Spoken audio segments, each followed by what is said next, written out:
Hello everyone, this is our short and sweet series. So short, sweet and very small. So you can see the space which we've got here. Just enough to fit really a 2 foot by 6 foot mat in. It's a standard size mat. And it's not even kind of fitting really quite on the edges. Right, so these are short and sweet. So they're kind of like just short punchy ones that are done in kind of under or roughly around about 10 minutes. So make sure on this part though, because we're going to be doing Sirsasana for beginners or for level 1. So if you're not able to kind of fully get up into Sirsasana, this is a good way of being able to get up so you can actually experience what it feels like to be upside down. And with the help as well, just assisted by a few props. So make sure that you have done some standing postures first are going to be great. It's really going to get the legs to give a good stretch out. Plus as well, your spine really needs to be able to kind of have that movement in it, to be able to kind of pull you forward, to be able to lift up, as well as having that extension on it. And so you want kind of standing postures with arms raised as well, so we get a nice stretch on the arm here. So right from the hip coming up, armpit skin stretch right up to the elbow when you're taking the head back. So we need to be able to do that. And also your dog pose as well. So kicking a few of those. Now, core exercises, massively beneficial. So they're really going to help kind of with this. I'm going to move myself up a little bit so my head is actually lifted up. If I put it back, it'll be on the wall, you can see, just so I can get my legs out a bit straighter. So use it as your advantage. So it'll prompt you to be up. Now I'm going to bring the legs in. So we need to be able to get the core really activated. Mula bandha as well, so that pelvic floor drawing up on this. It's going to massively help. Okay, so we're going to just be straightening out one leg and one leg is squeezing in. And then nice and slowly just changing over.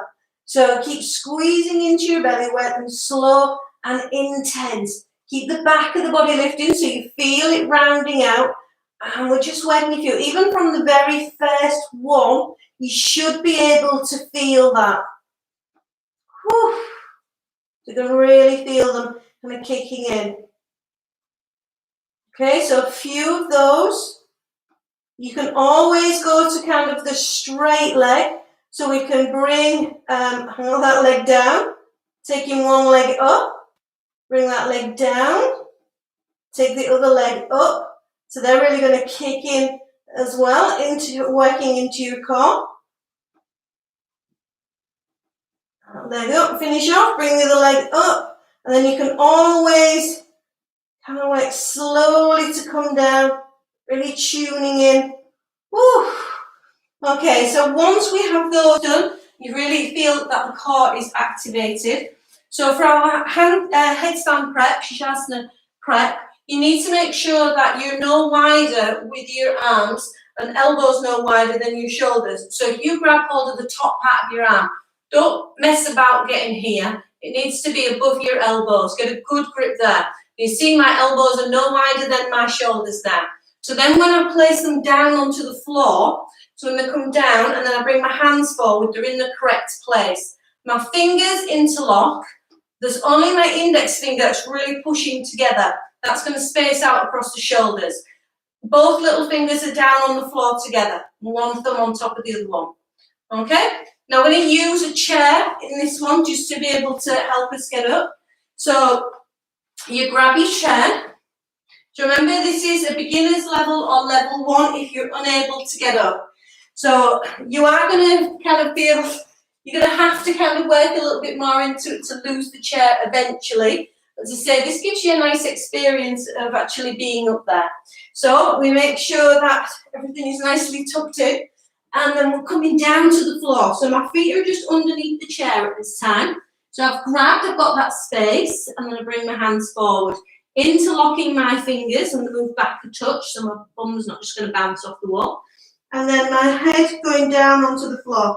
Now, if I can, when I come up onto my toes and I straighten my legs, if I can lift my head up off the floor, it shows that my arms are nice and strong.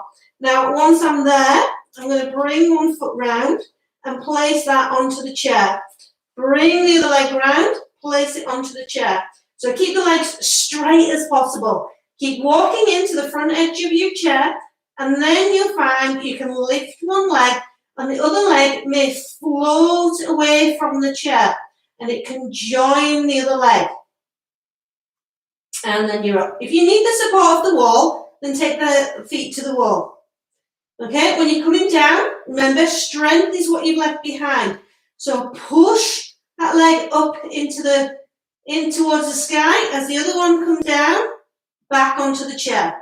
And then you can bring that other leg down and bring that one down. Okay, and then gracefully you come back in and we come back round.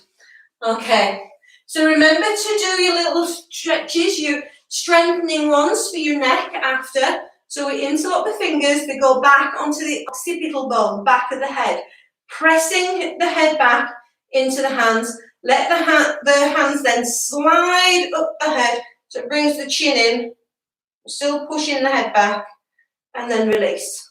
And then again, so we push the head back, let it slide up a little bit with the chin coming in, and then release it. And then again, so we push the head back, let the hands slide up, and then release. Okay, and you should feel good after that. So when you've mastered doing it with the chair, because the chair kind of the average height of the chair, so then what you need to do is start working that and lowering that height. So if you do have blocks, or if you've got a little footstool or something like that, then you can do it off that. You can also practice, well, so I'm showing you in a really small space. If you do have the chair there, so you're at an angle, and you're going up into the corner of the room, you're only going to then really come down the way that you went up. You're not going to worry about sliding off or anything to the sides. But it's just a nice little way of going up and being able to experience Sirsasana. Okay, so good luck with that. Let me know how you get on, all right?